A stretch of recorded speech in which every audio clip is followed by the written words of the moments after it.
Donc, bonjour à vous, merci de nous accueillir. Donc, on est le Mag Cinéma, un média en ligne de critique de films et de couverture d'événements cinématographiques. Et on aurait voulu que vous nous parliez un peu de cette édition Travelling 2021. Oui, volontiers, merci. Alors le festival Travelling, il fête cette année sa 32e édition. Et il s'agit pour vous de la 6e édition mise en place. Aviez-vous anticipé l'éventualité d'un festival en ligne lors de la préparation de ce festival? Oui, oui, au vu de l'évolution de la crise sanitaire, on avait anticipé plusieurs scénarios et effectivement, le scénario en ligne a été évoqué et prévu. On avait en fait prévu un certain nombre de plus-values numériques, un scénario online avec la production de contenu enfin, qui était des préalables à tout scénario du festival. D'accord. Donc une vingtaine de longs métrages seront disponibles sur la plateforme La 25e heure. Et donc cette telle réduction de programme, elle est liée à quoi? Aux difficultés pour la distribution, aux difficultés logistiques Alors en ou fait, il volonté? s'agit de 18 séances, si je ne m'abuse, sur la salle virtuelle de la 25e heure. Donc c'est un peu la différence par rapport aux plateformes de VOD, c'est que nous, on a souhaité conserver le principe de la salle de cinéma. Même si elle est virtuelle, l'idée c'est de conserver l'idée de séance avec des présentations, des rencontres à la fin, que ce soit quelque chose de vivant et que ça se rapproche le plus d'un festival ou de l'actualité de la vie d'une salle de cinéma. Donc on est effectivement sur une proposition un peu différente à cet égard. En termes de volume, bien entendu, c'était inimaginable de diffuser 200 films comme on le fait d'habitude dans les salles de cinéma partenaires. Là, on n'est pas dans la configuration où on a 40 établissements culturels qui sont partenaires du festival. Donc il faut bien entendu imaginer les choses et les construire différemment. Donc là, on est sur une proposition qui est adaptée, j'allais dire, aux médias. Et donc on est sur un certain nombre de propositions sur la semaine, sur cette salle virtuelle. En fait, pour résumer simplement, on passe d'une trentaine de salles de cinéma à une. Donc forcément, ça, même si celle-ci est virtuelle et qu'elle permet de se déployer différemment, ça ne peut pas être le même type de programmation. Donc on avait une question, c'était par rapport à faire vivre le cinéma sans salle de cinéma, mais là en l'occurrence il y a une salle de cinéma qui sera virtuelle. Et donc comment avez-vous essayé de faire de ce festival en ligne un festival où les interactions restent présentes? Il y a cette manière, le fait que tous les gens seront ensemble réunis autour de la même séance. Mais pour en revenir aux interactions, il y a par exemple aussi le vote au public sur les 10 films, etc. Quelles sont les manières de faire vivre le cinéma au numérique? Oui, alors vous citez le vote, la partie, on va dire, participative du festival et donc avec le vote du public qu'on a conservé. Alors évidemment, on ne diffusera pas les 5 films comme il était prévu de le faire, qui ont obtenu le plus de voix, mais on n'en diffuse qu'un, à savoir Zazie dans le métro de Louis Malle, sur la chaîne virtuelle de la 25e heure, sur la salle virtuelle, pardon. On a choisi le film qui a obtenu le plus de voix. Après, pour garder l'interaction avec le public, justement, c'est le choix de la 25. Plutôt que d'être sur une plateforme VOD où on clique sur le choix d'un film et au final, l'expérience pour le festivalier internaute se limite à ça. Là, on est sur le principe de séance qui se déroule à heure fixe avec une rencontre et la possibilité pour le public d'échanger avec les invités, les artistes, les cinéastes via un chat. Et effectivement, on a conservé les principes des prix des publics pour les compétitions de court-métrage, junior et urbaciné. Et donc, le public aura l'occasion de voter pour ces compétitions junior et urbaciné à travers un petit formulaire voilà, très simplement mis en place. Donc on conserve cette interaction avec le public et puis je dirais qu'au-delà de ça, c'est vrai que l'édition numérique en ligne fait qu'on a pas mal de contenus qui nous permettent d'échanger avec le public sur les réseaux sociaux à la faveur euh, des podcasts qu'on a mis en œuvre, des capsules vidéo, des playlists de clips ou playlists musicales. Sur tous ces supports-là, le public aura l'occasion de partager, d'échanger et de pouvoir aussi nous faire remonter ses impressions via les réseaux sociaux qui existent. Et donc par rapport aux rencontres, après chaque séance, le public pourra donc interagir avec le réalisateur ou la personne présente. Oui, tout à fait. Absolument. Donc là, c'est un système de chat en fait qui est mis en place par la 25e heure. Donc très simplement, on a un animateur systématiquement qui est là pour poser des questions aux invités. En l'occurrence, nous on travaille avec la rédaction de la revue d'entretien de cinéma qui s'appelle Réplique. Et donc Mathieu Champalone et Nicolas Thévenin seront donc les personnes qui vont faire remonter les questions du public via ce chat qui apparaît à l'écran. Voilà. Donc on est sur le principe d'une salle où on peut échanger avec les invités. Donc il y a un médiateur qui fait remonter par la voix les questions qui s'affichent sur l'écran. D'accord. Pour que ce soit un peu plus vivant. Oui. Et sélectif aussi. Parce que forcément, comme on est dans une salle de cinéma, c'est pareil. On choisit l'une ou l'autre des questions. Et là, c'est pareil. C'est le même mode de fonctionnement, en fait, au final. Et en parlant de sélection, nous, on avait une question sur le choix de l'offre numérique par rapport au thème de cette édition de Travelling qui est sur la Nouvelle-Orléans. Et on se rend compte que finalement, il y a peu de films sur la Nouvelle-Orléans qui est représenté. Même le fait que le prix du public, ce soit Zazie dans le métro. Donc Louis Malle, il a beaucoup tourné en Nouvelle-Orléans. Mais Zazie dans le métro, lui, par exemple, se passe sur Paris. Donc c'était un choix un peu surprenant. Et on voulait savoir par rapport à ce peu... Enfin, il y a quelques documentaires, quelques films tout de même. Mais comment envisagez-vous le festival Travelling 2022 ? Est-ce qu'on aura un retour sur cette Nouvelle-Orléans que nous avons peu perçue ? Non, il n'y aura pas de retour sur Nouvelle-Orléans, hormis éventuellement des événements en lien avec le spectacle vivant, puisqu'il y a un certain nombre de choses qu'on n'a pas pu mettre en œuvre cette année, on n'est pas aux libertés, ça vous aura pas échappé, et toute la partie conviviale, spectacle vivant, création de ciné-concert ne peut pas être présent sur cette édition, et donc on se garde la possibilité, dès que la situation sanitaire le permettra, de mettre en exergue et en avant ces projets-là, ciné-concert, spectacle vivant qu'on avait souhaité promouvoir à l'occasion de cette édition consacrée à la Nouvelle-Orléans et au sud des États-Unis. Alors, on précise bien que c'est une édition qui est consacrée au Deep South, c'est-à-dire le sud des États-Unis, le Grand Sud. C'est 18 États qui représentent cet esprit du Sud et plus largement celui du delta du Mississippi, de la Louisiane. Donc il y a effectivement un certain nombre de noms de films qui sont, vous l'évoquez, Black Indians, documentaire sur cette communauté, enfin Black Indians justement qui défile dans les rues de la Nouvelle-Orléans à l'occasion du Mardi Gras qui se déroule justement dans le cadre de l'ouverture de Travelling. Ça c'est aussi une chance et il y a un sacré clin d'œil. Il y a effectivement pas mal de films qui sont tournés aux alentours en fait et dans les régions limitrophes, mais qui évoquent pour autant l'esprit du Sud. Donc pour nous c'était logique de témoigner de cela. Concernant Louis Malle, Louis Malle en fait il a effectivement tourné en Louisiane un film qui s'appelle Petite, La Petite, mais qui n'est pas disponible en fait pour des raisons de...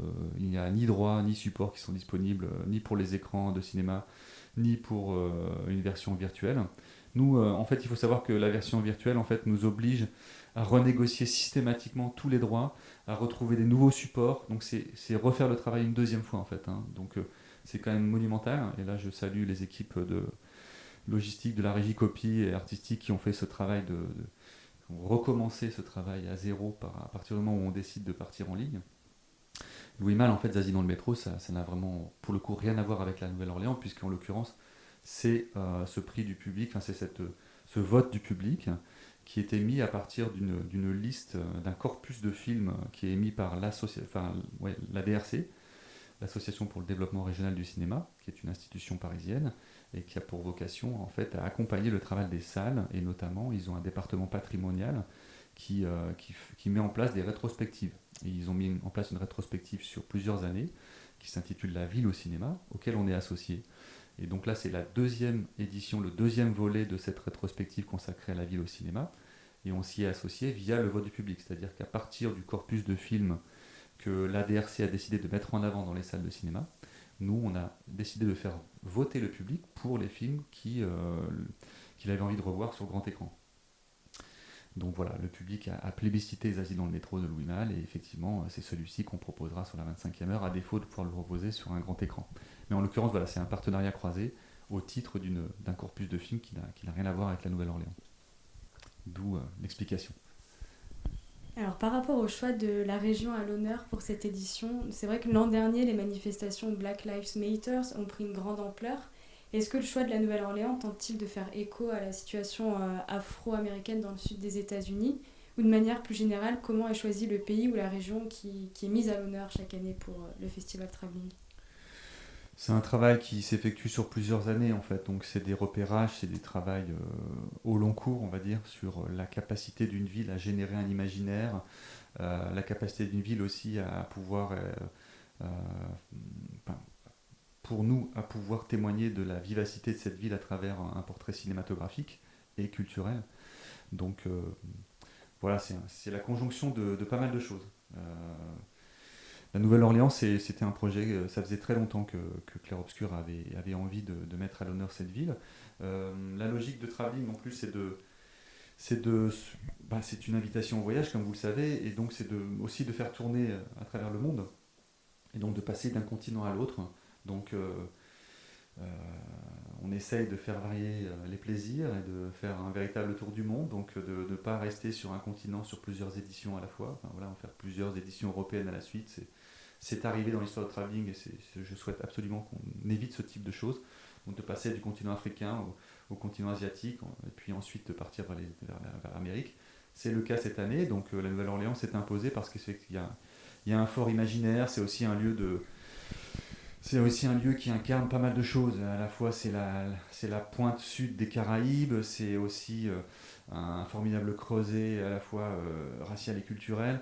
C'est également la ville emblématique du Sud, en lien avec la littérature du Sud des États-Unis, qui a une importance considérable dans l'histoire du cinéma hollywoodien.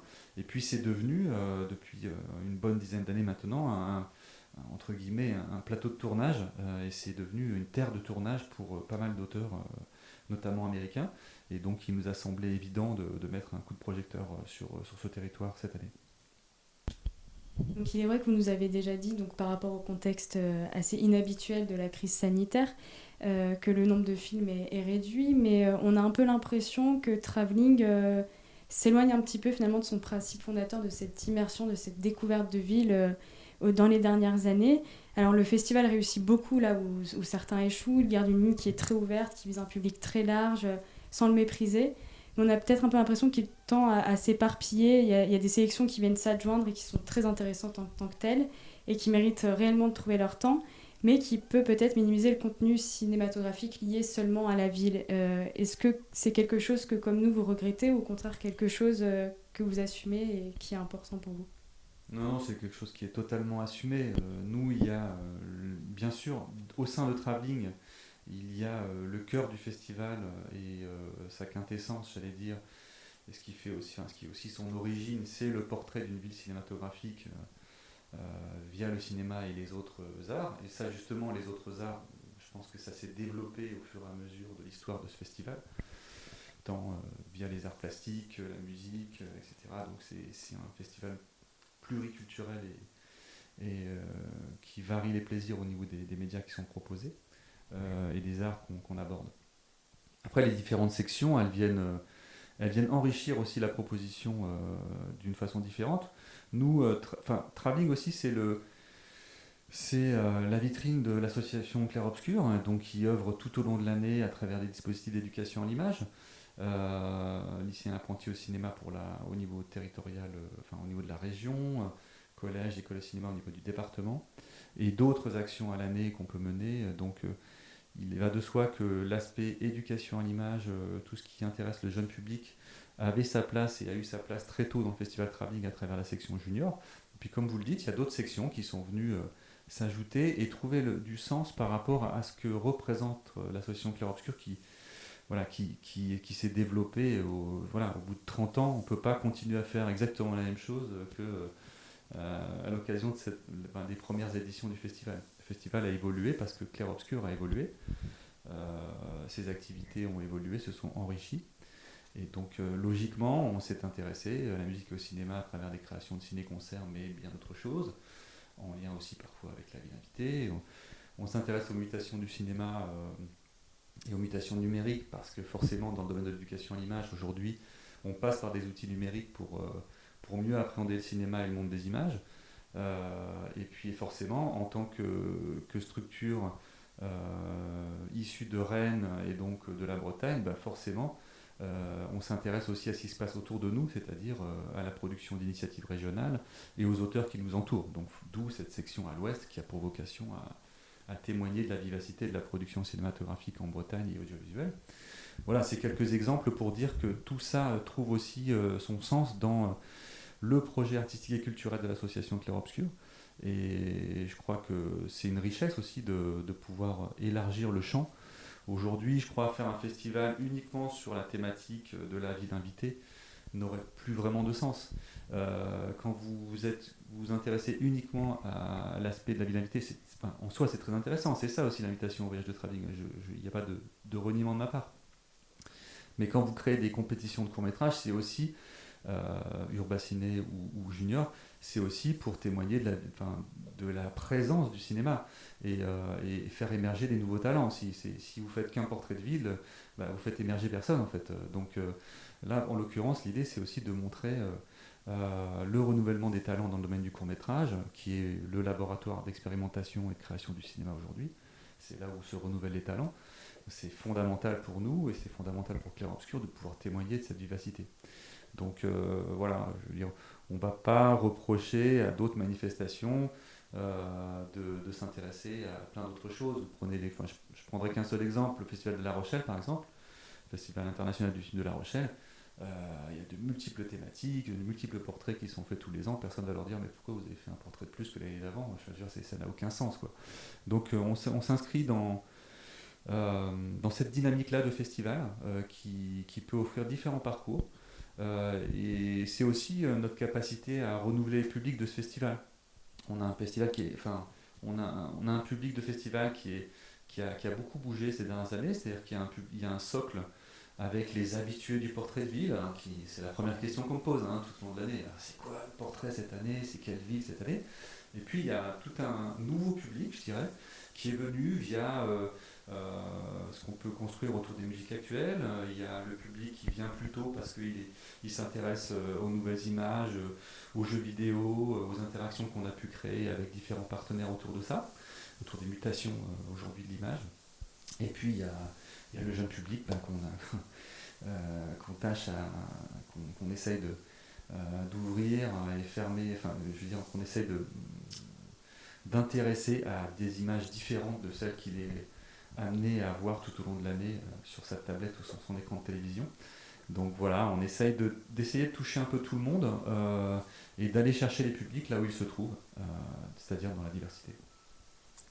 Et donc vous parlez des mutations de l'image et des nouveaux arts, du numérique. Je pense que ce sera notre dernière question. L'an dernier, le festival il avait accueilli des éléments de réflexion donc sur les arts et sur le numérique. Et cette année, cette thématique, elle semble toujours plus prégnante et par conséquent avec la crise actuelle. Mais dans le cadre de la section mutation numérique, vous invitez cette année Benoît Labourdette sur la thématique du cinéma à l'heure du confinement.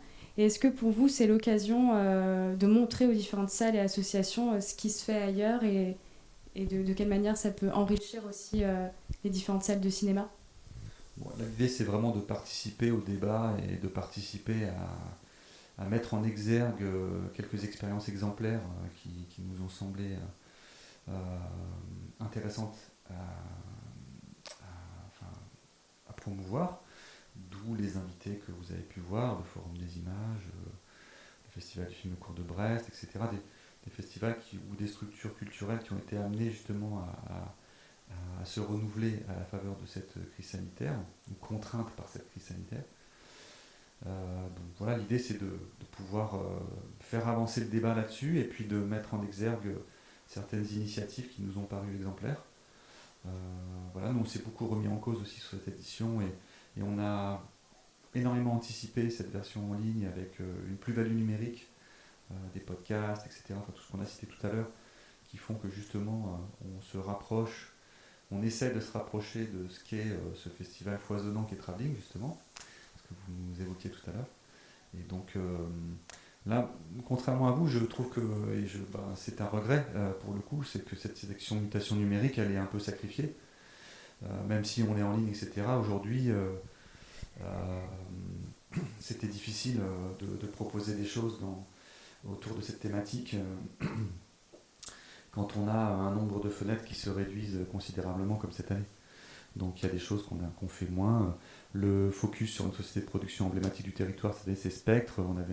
On avait un projet très ambitieux avec Olivier Marbeuf. Il devait y avoir des installations au Musée des Beaux-Arts, au FRAC Bretagne, enfin une programmation au FRAC Bretagne, et tout un tas d'autres choses. Bon, tout ça est tombé à l'eau, bien entendu, puisque les lieux les lieux d'art et de culture restent fermés, en tout cas pour l'instant.